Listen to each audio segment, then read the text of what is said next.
Why aren't there many skyscrapers in Europe? Despite being one of the most developed, densely populated, and economically prosperous continents, Europe has surprisingly few skyscrapers, particularly when compared to Asia and North America. Of the 218 skyscrapers constructed on the continent to date, 66% of them are located in just 5 cities: London, Paris, Frankfurt, Moscow, and Istanbul. So why have other major European cities not embraced the skyscraper? How do they thrive without the significant inner urban space and floor areas that these clever structures provide? And is everything about to change in our increasingly urbanized world?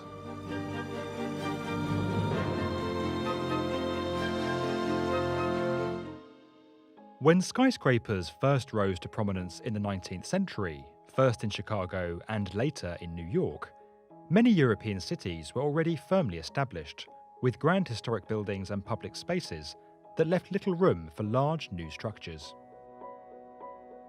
Most of Europe's cities around that time were also more evenly zoned, and were not facing the high demand for floor space in key districts that typically drives high-rise development.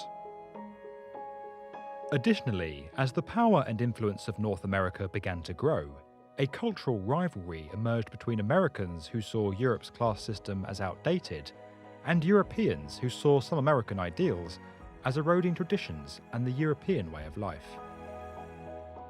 As a result, each continent became wary of adopting the other's concepts. While North America aims to become the model for a new age, Europe sought to preserve its heritage. While this explains why skyscraper construction didn't initially catch on in Europe, it doesn't explain what has held the continent back since.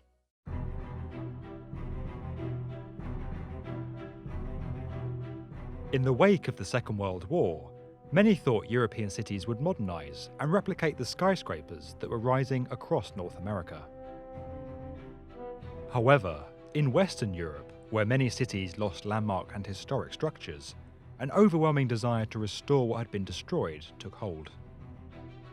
In addition, the lower population of Europe at that time meant that the demand for floor area that principally drives skyscraper construction wasn't there.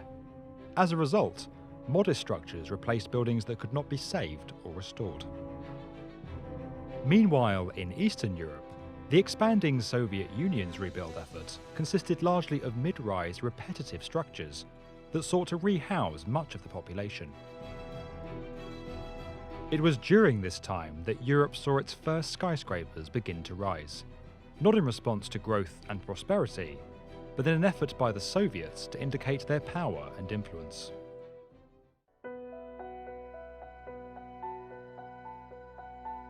While Brussels has never constructed a true skyscraper, it is partly responsible for the lack of skyscrapers across the continent. Without any significant zoning regulations in place, the 1960s saw many buildings in the city demolished to make way for large, modern structures that had little regard for architectural or cultural value. Recognizing the damage this indiscriminate redevelopment was doing to the city, many prominent figures and architects coined the term Brusselization and lobbied to introduce new planning laws. These regulations significantly limited the scale of new buildings and required historic facades to be restored and incorporated into new developments, preserving the cultural fabric of the city. The row in Brussels led to a general dislike for modern buildings across Europe, with many seeing them as bland or soulless. In response, numerous cities adopted similar regulations and set aside controlled districts, like Paris's La Défense, to keep high-rise development away from historic centres.